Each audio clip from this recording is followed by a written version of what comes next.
මගේ ප්‍රේමවන්ත සහෝදරයා සහෝදරිය මේ උදෑසන නමස්කාරයට සහභාගී වන ඔබ සැම අපි නමස්කාර කරන ජීවමාන ස්වාමීන් වහන්සේගේ නාමයෙන් ඊ타ත්ම ආදරෙන් සහ ගෞරවයෙන් මේ නමස්කාරයට පිළිගනු ලබනවා.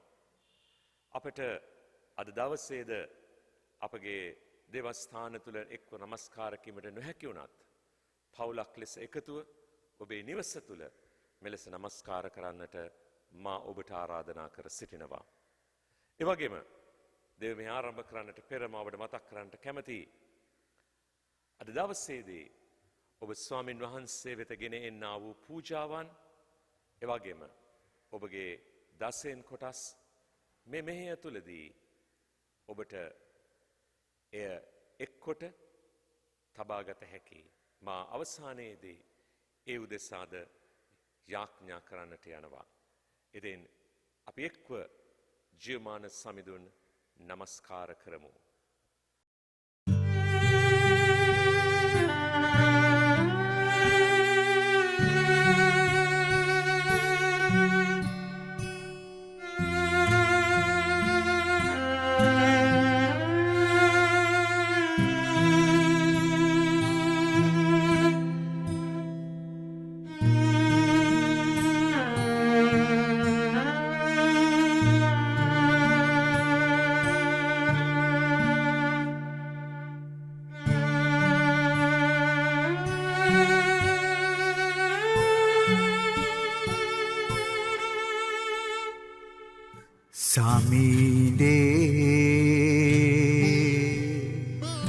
ඔබගේ නාමය දරනා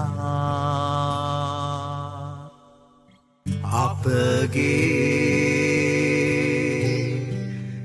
යදුමන් දැන් අසනු මැනා සමිඳේ ඔබගේ නාමය දරනා අපගේ යදුමන් දැන් අසනු මැනා ඔබේම දරුවෝ වෙමු බැගෑසිතින් යදීමු සමාවදී අපගේ ලොව සුව කළ මැනවී සමාවදී අපගේ ලොව සුව කළ මැනවී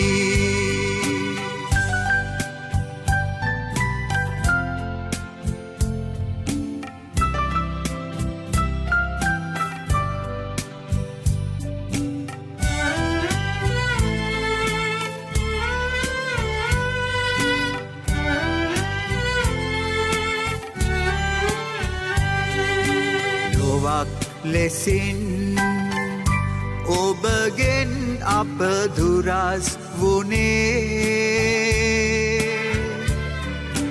යටත් සිතින් ඔබේ වදන් නැත ඇසුවේ යදුම් පුදා ඔබ වෙත අපි එමු බැතිනේ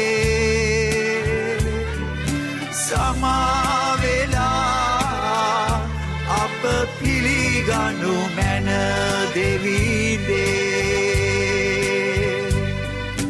ලොව සැමගේ නෙත් අග කඳුලයි ඇත්තේ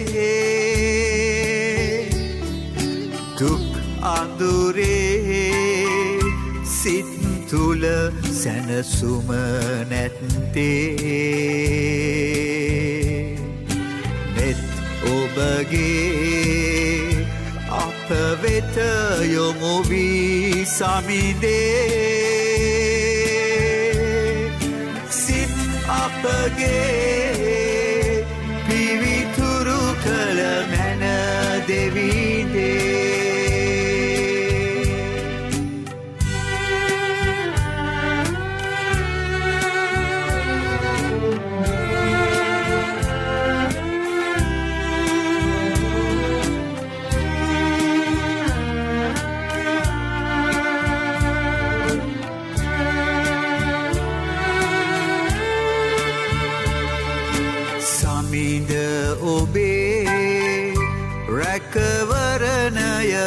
සැපත පැතුවේ කැමති ලෙසේ අප ඔබ හට පිටු පෑවේ වරද අපේ එනිසයි උවදුර ආවේ පසුතැවෙමින් සිත් හරවා එමු සමීදේ වෙනුවකමා පිළිගමු දැන් වරද අපේ තව දුරටත් පව් නොකරමු දෙවී සමීදේ දිවිගෙවමු ඔබේ වදන් ලෙස දෙවිදේ ලොව සැමගේ හිස දමමින් කඳුළු ඇසේ සමිදේ ඔබගේ නාමය දරනා අපගේ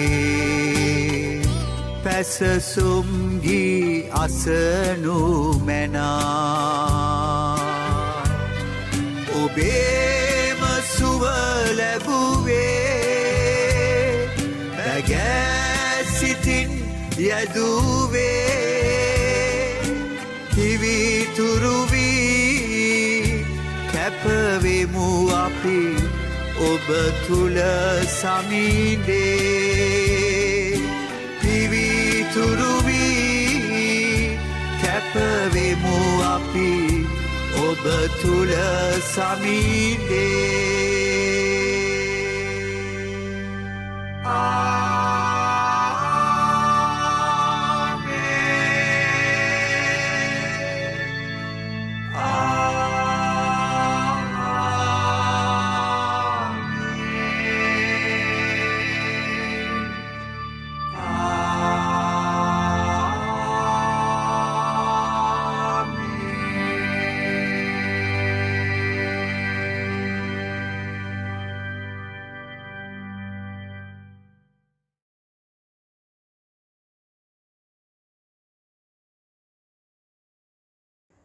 අද දවසේදී අපි උන්වහන්සේගේ පාමුල එකතු වෙමින් අපි උන්වහන්සේට ප්‍රශංසා කරන්නට යනවා. උන්වහන්සේගේ නාමය අපි උසවන්න යනවා. ඉතින් අපි ඒ ප්‍රශංසා කිරීමට ප්‍රථමයෙන් අපගේ සිත අපි උන්වහන්සේ තුල සෝදිසි කරගනිමු. අපි අතින් යම් කිසි පාපයක් අපි උන්වහන්සේගේ නාමයට විරුද්ධව යම් කිසි දෙයක් කර තිබෙනවාද අපි මේ මොහොතේදී උන්වහන්සේට යටහත් අපගේ පාපේ කියමින් අපි උන්වහන්සේගෙන් සමාව අයදිමු. මන්ද උන්වහන්සේගේ වචනේ උන්වහන්සේ පොරොන්දු වී තිබෙනවා. මාගේ නාමය දරන මාගේ සෙනග යටත් වී යාක්ෂා කර මාගේ මුහුණ සොයා තමුන්ගේ නපුරු මාර්ග අත්හැරියොත් මම ස්වර්ගයේ සිට අසාවුන්ගේ පව් කමා කොට ඔවුන්ගේ දේශය සුව කරන්නෙමි කියලා. ඉතින් අපි උන්වහන්සේගේ පොරොන්දු අල්ලගෙන අපි උන්වහන්සේට අපි යාක්ෂා කරමු. අපි උන්වහන්සේ තුළ පසුතැවිලි කාලයක් ගත කරමු. අපි ගායනා කරමු මා වැනි පව්කාරයෙකු නිසා කියනා වූ ගීතිකාව.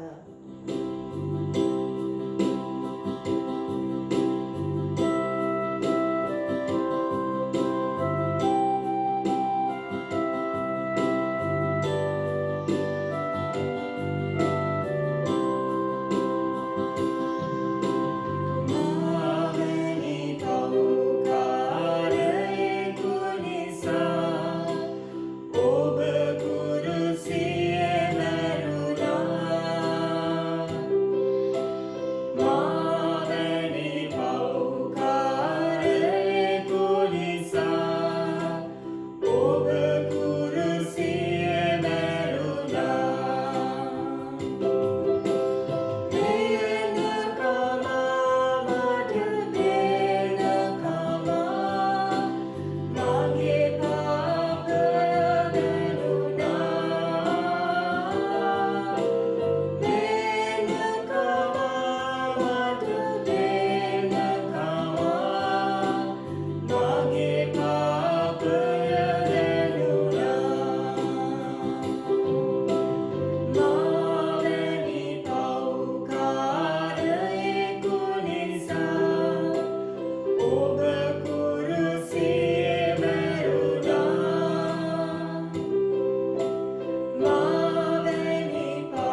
වහන්සේට කියනවා ස්වාමිනේ පියාණනි ඔබ වහන්සේ අපිට සමා වෙන්න පියාණනි ඔබ වහන්සේගේ හදවත රිදෙව්වා නම් අනේ ස්වාමිනේ හැම වාරයක් පාසානේ ස්වාමිනේ අපි ඔබ වහන්සේගෙන් සමාවය දෙනවා පියාණනි ඔබ වහන්සේගේ පාමුල මේ මොහොතේ අපි සිටීමේ ඔබ වහන්සේගේ නාමය උසස් කිරීමට ඔබ වහන්සේගේ නාමය ප්‍රශංසාවට පත් කිරීම සඳහා ඔබ වහන්සේ අපි සූදානම් කළ නිසා අපි ඔබ වහන්සේට ස්තුති කියනවා අපි සියලු දෙනාම ඔබ වහන්සේගේ නාමය ඔසවමින් අපි ගායනා කරමු දෙවිඳුන්ගේ බලවත් ක්‍රියා කියනවා ගීතිකාව අපි ගායනා කරමින් උන්වහන්සේගේ ඒ මහිමය ගැන උන්වහන්සේගේ හාස්කම් ගැන උන්වහන්සේගේ බලය ගැන අපි උන්වහන්සේට ප්‍රශංසා කරමු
පියාණනි සියල්ලට මිහලින් ක්‍රියා කරන්නා වූ දෙවියන් වහන්සේ ඔබ වහන්සේ පියාණනි මගේ සෑම කරදරයකදීම පියාණනි ඔබ වහන්සේ අපේ සෑම පීඩාවකදීම පියාණනි ඔබ වහන්සේ අපිට සමග සිටිනා වූ දෙවියන් වහන්සේ අනේ පියාණනි අපි විශ්වාස කරන මේ මොහොතේ ඔබ වහන්සේ මේ ලෝකයේ සමගම සිටීමේ ඔබ වහන්සේ මේ අසීරු කාලය අපිට ගෙවන්න ඔබ වහන්සේ කරුණාව දෙනවා කියලා පියාණනි ඔබ වහන්සේට ස්තුති වේවා පියාණනි ඔබ වහන්සේට ප්‍රශංසා වේවා අපි තවදුරටත් උන්වහන්සේට අපි බාර කරමින් අපි උන්වහන්සේට ප්‍රශංසා කරමින් විශේෂයෙන්ම අපි ශුද්ධාත්මයන් වහන්සේට කියමු ස්වාමීන් වහන්සේගේ සුවය ඔබ වහන්සේගේ නිදහස පියාණනි ඔබ වහන්සේගේ බලය ඒ සතුට ඔබ වහන්සේ අපිට දෙන්න කියලා අපි කියමු උන්වහන්සේට ස්පර්ශ කරන්න අපිට කියලා අපි ගායනා කරමු ශුද්ධාත්මනි වඩින්න කියන ගීතිකාව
සතියේ පළවෙනි වූ ඒ දවසේ සවස් වූ කල යුදෙවුරුන්ට බයින් දුර්වල් වසා තිබියදී ගෝලයන් එක්ව සිටි තැන්හි යේසුස් වහන්සේ ඇවිත් මැද සිට නුඹලාට සමාදානය වේවායි කියා ඔවුන්ට කීසේක.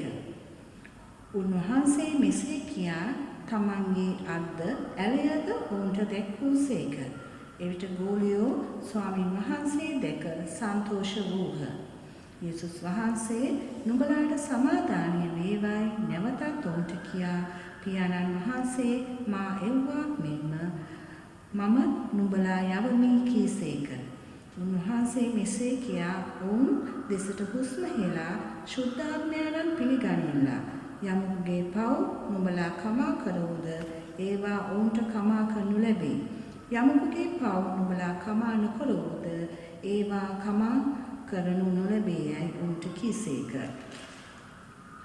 යේසුස් වහන්සේ ආකල 12 දෙනාගෙන් එක්කෙනෙක් වූ දිදිමුස් නම් තෝමස් ඔවුන්ට සමග නොසිටියේය.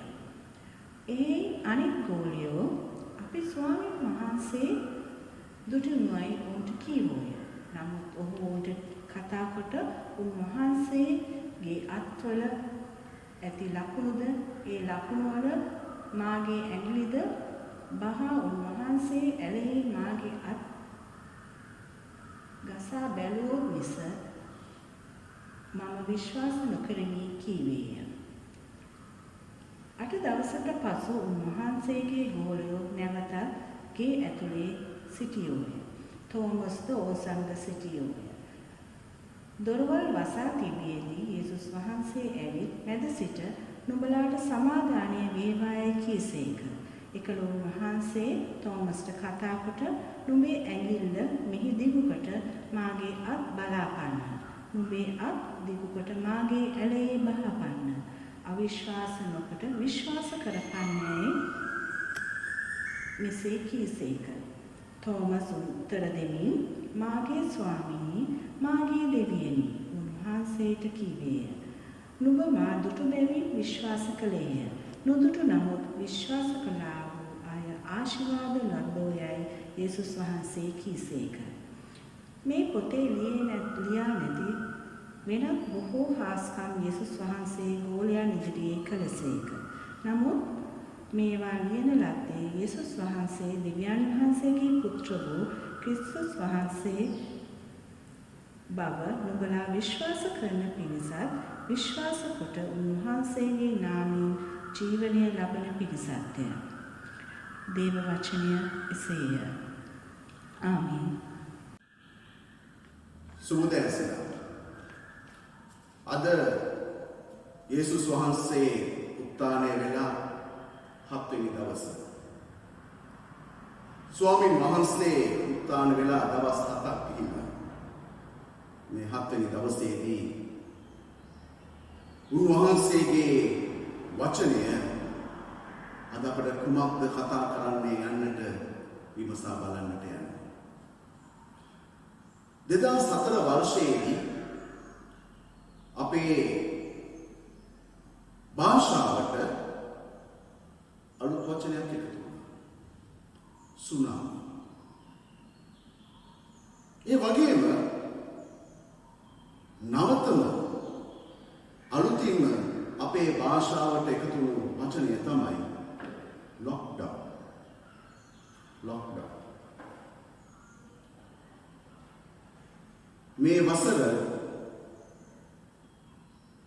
ආරම්භ වෙලා අප්‍රේල් මාසය කෙරෙහි විශේෂයෙන් සිංහල දමිළ මිනිසයන් බොහෝ බලාපොරොත්තු තියාගෙන හිටියා. සිංහල අවුරුද්ද පැමිණියා. නමුත් රටවැසියා දුකින්. ඇයි? රටවැසියා lockdown. පාස්කුව පැමිණියා. නමුත් කිතුණුවා දුකින්. ඇයි? lockdown. මා හිතුවා අපේ මිත්‍රයනි මේ lockdown වීම නිසා අද බොහෝ කිතුණුවන් බොහෝ වේදනාවට බියට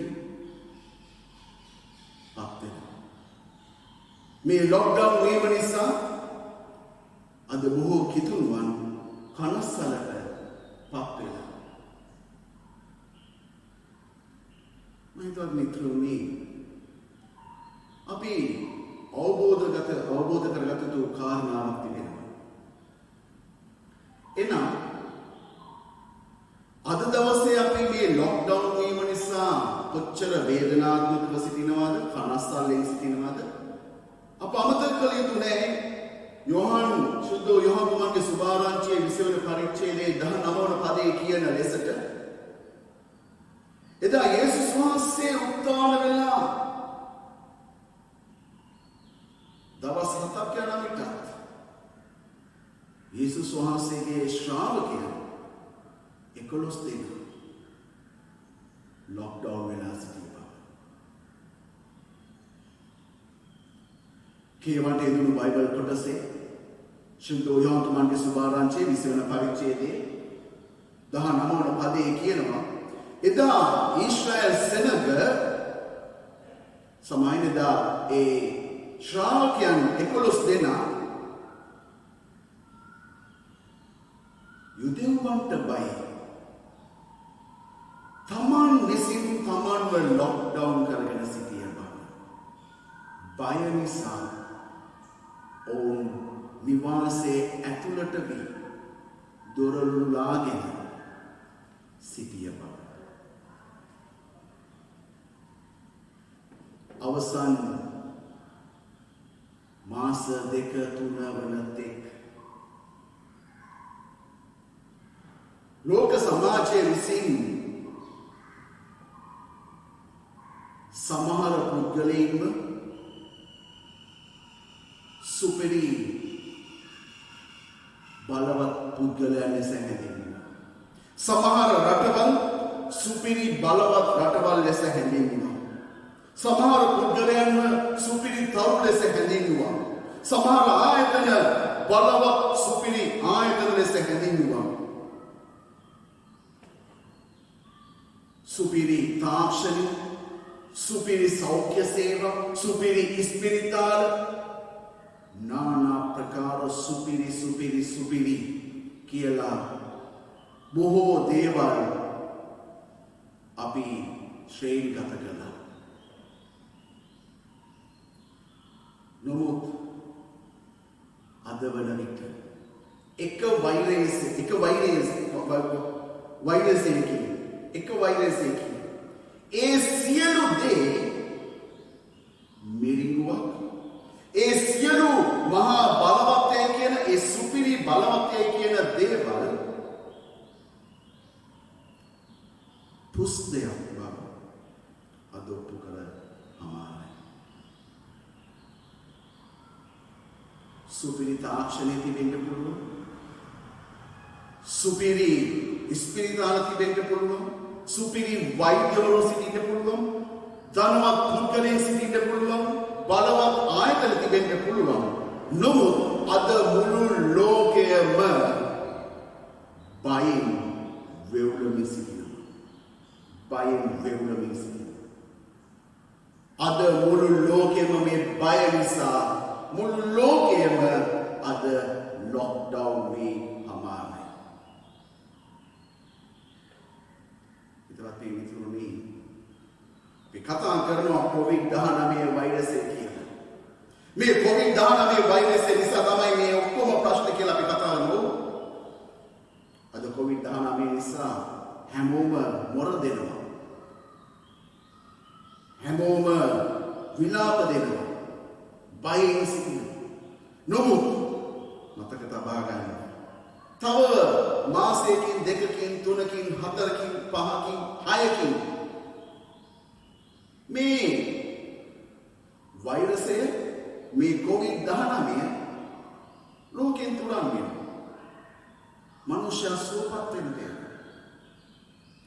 හැබැයි එතනින් පස්සේ තමයි ලෝකයේ භයානකම දේ ආරම්භ වෙන්න යන්නේ.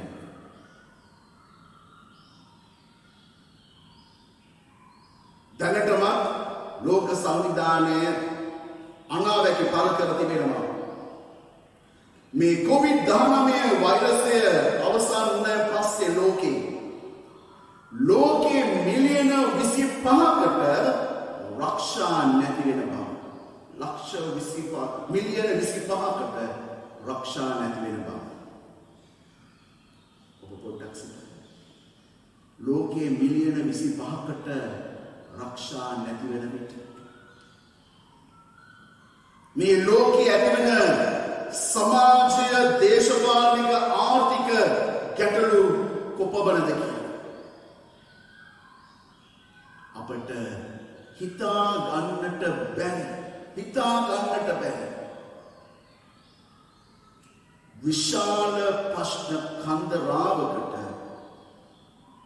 අප දේශයක් විදිහට ලෝකයක් විදිහට අප මුහුණ දෙන්න යනවා. සෑම තැනකම සෑම ගෙදරකම මනුෂ්‍යයන්ගේ සිත් තුළ කනස්සල්ල, ඇඬීම, වේදනාව, මොරදීම ඇති වෙන්න යනවා. අද දවස වෙනකොට ලෝකේ අප දේශයේ කොච්චර සෙනඟක් මේ COVID-19 වෛරය නිසා විලාප දෙනවද? මේ වෛරසයේ අවසානයේදී ඊට වඩා 100 ගුණයකින් වැඩි විලාපයක්, මොරදීමක් අපිට ඇසෙන්න යනවා.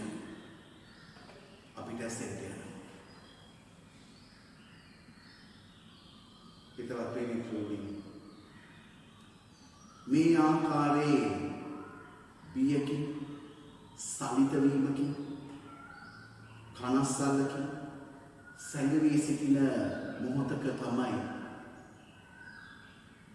යේසුස් වහන්සේ නොසිතූ මොහොතක ගෝලයන් 11 දෙනා ඉදිරියේ සිටින. ඒ කියවන දෙතුණු බයිබල් කොටස අපිට පෙන්නනවා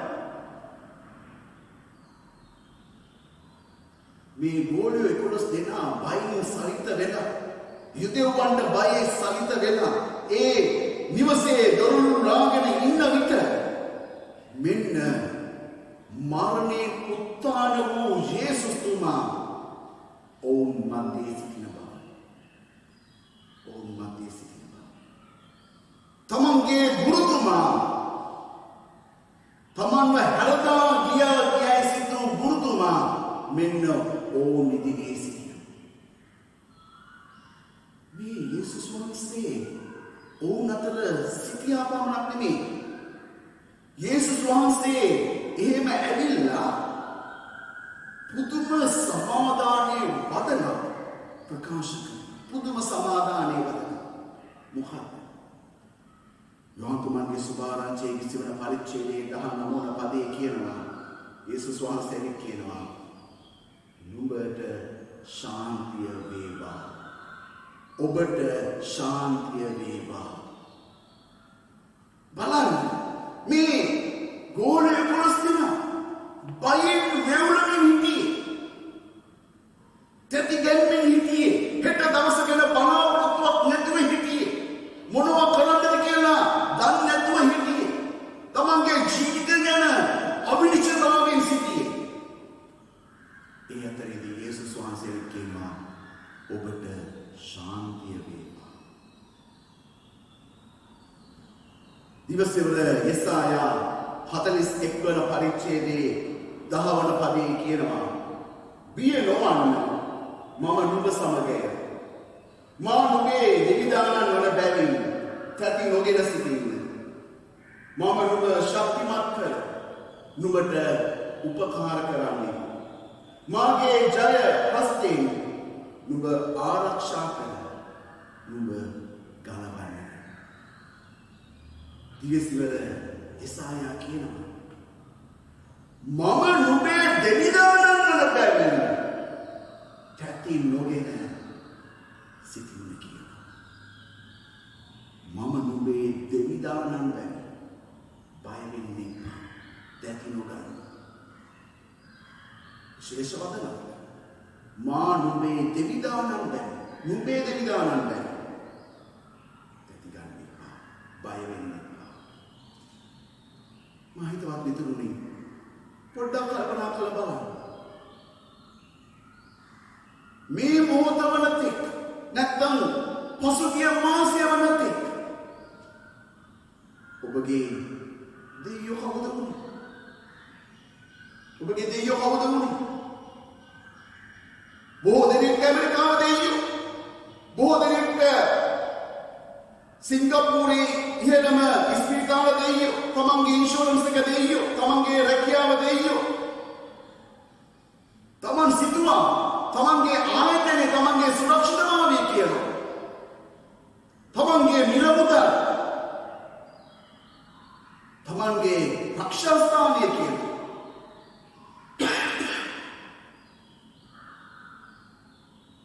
අපි හිතාගෙන හිටියේ අපි වටේ තියෙන ද්‍රව්‍ය මනුෂ්‍යයන් ආයතන තමයි මගේ රැකවරණ.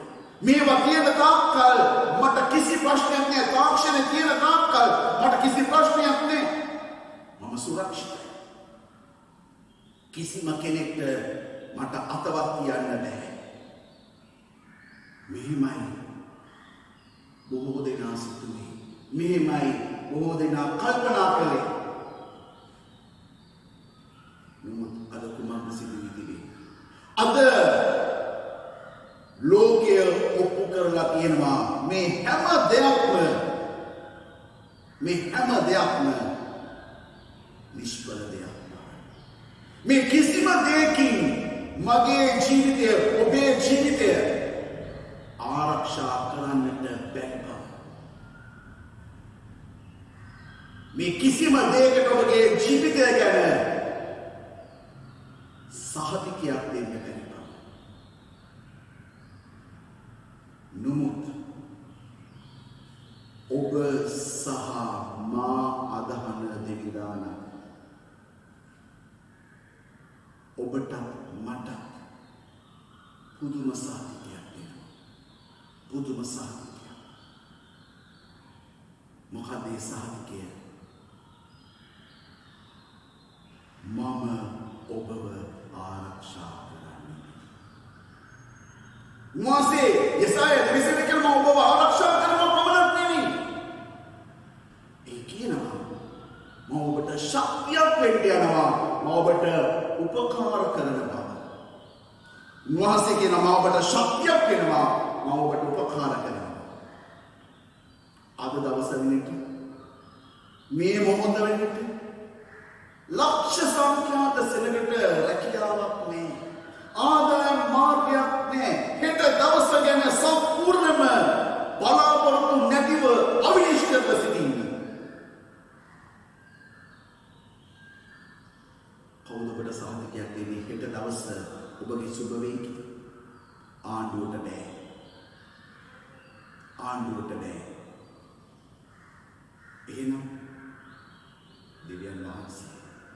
දෙවියන් වහන්සේ ඔබට සාධකයක් දෙනවා. ඔබ මාව දෙවිදාන කරගන්නවා නම් මම ඔබේ දෙවිදාන ලෙස සිතනවා නම් මම ඔබට උපකාර කරනවා. මම ඔබට ශක්තියක් දෙනවා. ශක්තියක් දෙනවා. ඒතරත් මේ මිත්‍රෝනි ඒ නිසා මේ උදෑසන අපි තවත් බියගුළුව සැඟවිලා කනස්සල්ලෙන් වේදනාවෙන් ඇඬීමෙන් සිටීමෙන් කිසිම පළක් නැහැ. සිටින්නට අවශ්‍යතාවයක් නැහැ. 2 තිමෝති 5 පරිච්ඡේදයේ 4 පදයේ කියනවා දෙවියන් වහන්සේ අපට දුන්නේ භයානක ගතිය නොවන බල සම්පන්න ප්‍රේමාන්විත හික්මුණු ආත්මාභාවයක් කියලා. දෙවියන් වහන්සේ අපිට දුන්නේ භයානක ගතිය නොවන බල සම්පන්න ප්‍රේමාන්විත හික්මුණු ආත්මානුභාවයක් කියලා. ඔබට ස්වාමීන් වහන්සේ දුන්නේ එහෙම ආත්මයක්. ස්වාමීන් වහන්සේ ඔබට දීති වෙන්නේ එහෙම සාධකයක්. එහෙම සාධකයක්. හිතවත්තුනි කනස්සල් වෙන්න එපා. අපිට සමූහයක් විදිහට ජයග්‍රාහීව මේ පාස්කු සමරන්නට බැරි වුණා කියලා. නෑ. දේවස්ථාන වැසුණා බුද්ධි වුණා කියලා කනස්සල් වෙන්න එපා. දේවස්ථානයක් වැසෙනකොට නිවාස 100 ගණනක් දේවස්ථාන බවට පත් වුණු බව අද අපි දැක්කා.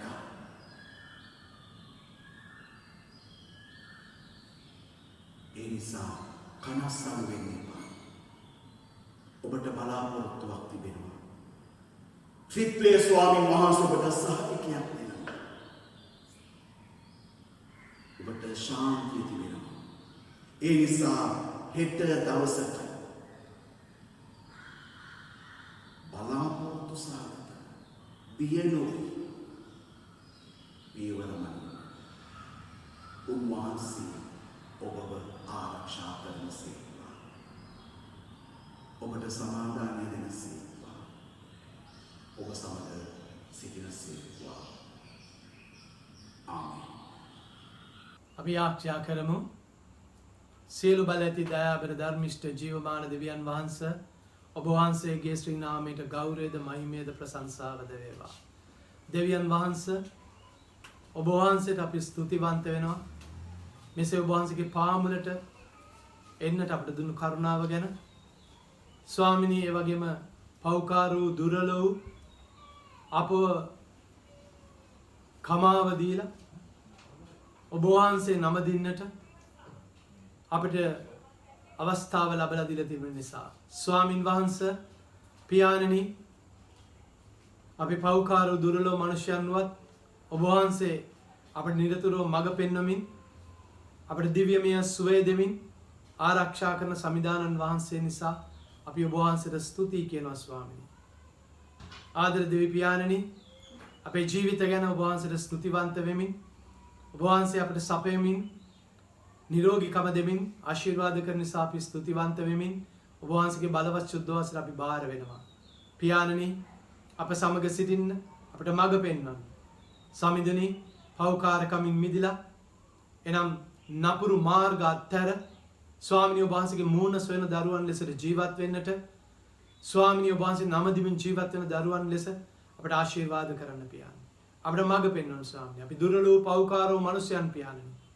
අපට පිහිට වෙන්න අපට මඟ පෙන්වන්න පියාණනි. දයාබර දෙවි පියාණනි එසේ අයදිමින් අපි ඔබ වහන්සේගේ බලවත් සුද්ධ වස්සට බාර වෙනවා. ස්වාමිනී ඔබ වහන්සේ තවදුරටත් ඔබ වහන්සේගේ මඟ පෙන්වීම අපට දෙන්න සමිදෙනේ. මේ සියලු පාපයෙන් මිදලා ස්වාමිනී නපුරු මාර්ගවලින් ඉවත් වෙලා ඔබ වහන්සේ নমස්කාර කරමින් ජීවත් වෙන්න. සමිදෙනේ පියාණන් විශේෂයෙන් මේ දේශයේ ඇත්තව මේ විශ්වයේ ඇත්තව මේ වසංගත රෝගය ගැන අපි යාඥා කරනවා. ස්වාමිනී ඔබ වහන්සේ දේශය සුව කරන්න මුළු විශ්වය සුව කරන්න සමිදෙනේ අපගේ පාප වලට කමා වෙන්න ස්වාමිනී. දයාබර ධර්මිෂ්ඨ ජීවමාන දෙවියන් වහන්සේ අපි යාඥා කරනවා මේ මොහොතේ මේ මුළු බැප්ටිස්ට් නිකායේ සෑම සභාවක් ගැනම එම හැම සභාවකම ඇදහිලිවන්තයන් ගැන ස්වාමිනී කෙනා වහන්සේ ආශිර්වාද කරන්න. ඔබ වහන්සේගේ පාමුලේ උදේ හවස නමස්කාර කරමින් ජීවත් වෙන්න ඔබ වහන්සේ කරුණාව මඟ පෙනීම දෙන්න. අවශ්‍ය සුවය සනීපය දෙන්න. ස්වාමිනී ඔබ වහන්සේගේ පුදුම සැපයීම දෙන්න කියලා ඉල්ලනවා ස්වාමිනී. අවශ්‍ය ආරක්ෂාව ඔබ වහන්සේ දෙන්න කියලා ඉල්ලනවා මගේ දෙවියන් වහන්සේ. මගේ ස්වාමින් වහන්සේ පියාණන් වහන්සේ ස්වාමිනී 1812 අප්‍රේල් මාසයේ 16 වෙනි දින මේ රටට පැමිණියා ඒ විදේශීය ස්වාමින් වහන්සේ මිෂනාරිවරුන් ගැන අපි ඔබ වහන්සේට ස්තුති කරමින් අපි මේ දේශය නැවත නැවත බාර කරනවා ස්වාමිනී. ඔබ වහන්සේගේ වචනය මේ දේශය පුරාවට යන්නටත් ස්වාමිනී මේ දේශය මේ මුළු අසංගතයෙන් බේරා ගන්නටත් අපි කනලව කරනවා ස්වාමිනී. නැවතත් ආදරවන්ත දෙවියන් වහන්සේ මේ රටේ පාලකයන් ගැන අපි යාඥා කරනවා ස්වාමින් වහන්සේ ඔබ වහන්සේ ඒ අයව ස්වාමිනී යහපත් මාර්ගවල ගෙනියන්න ස්වාමිනී. නපුරු මාර්ගවලින් ඉවත් වෙලා මේ දේශය යහපත් දේශයක් ලෙස පාලනය කරන්නට ඔබ වහන්සේගේ මඟ පෙන්වීම ආශිර්වාදය උන්ට දෙන්න කියලා ඉල්ලනවා ස්වාමිනී. දයාබර දෙවි සමිඳුනී අපි හැම කෙනෙකුට ඔබ වහන්සේගේ බලවත් වූ හස්තය දිගු කරලා ආශිර්වාද කරන අප සමග සිටින්න අපට මඟ පෙන්වන්න. අපි ඔබ වහන්සේගේ බලවත් සුද්ධ වසට බාර වෙනවා. අප වෙනුවෙන් කුරුසයක ජීවිතේ පූජා කර නැවත නැගිට ජීවමාන වැඩ සිටින යේසුස් වහන්සේගේ උතුම් ප්‍රේමවන්ත නාමයෙන්. ආමේන්. අපි යාඥා කරමු. ස්වාමිනී අද උදෑසන වහන්සේව නමස්කාර කරන්නට අපට දුන්නා වූ ඉඩ ප්‍රස්තාව ගැන ස්තුතියි. දැන් අප ලෝකයේ වෙත ගෙන ගිය මැනව. ඔබ වහන්සේ අපි එකිනෙකාව තබා තිබෙන ස්ථාන තුල ඔබට විශ්වාසවන්තව ඔබ වහන්සේගේ ගෞරවය හා මහිම දෙසා අපට ජීවත් වෙන්න ඔබේ කරුණාව දුන මැනව. එලෙසම අප්‍යානනි අප ප්‍රේම කරන අපගේ පවුල් වලට අයිති වූ සෑම කෙනෙක්ද මේ මොහොතේ ඔබ වහන්සේට බාර කරනවා. දැන් අපගේ පිය වූ දෙවියන් වහන්සේගේ ප්‍රේමයත් පුතු යේසුස් ක්‍රිස්තුස් වහන්සේ කරුණාවත් ශුද්ධාත්මයන් වහන්සේගේ සැනසීම සමාදානය ප්‍රීතිය ප්‍රේමය සමග බලාපොරොත්තුව ඔබ හැම කෙනෙක් සමගත් උන්වහන්සේගේ මුළු මහත් මැවිල්ල සමගත් දැනුත් මත් සදා කල්හිමත් පවතිවා. ආමේන්.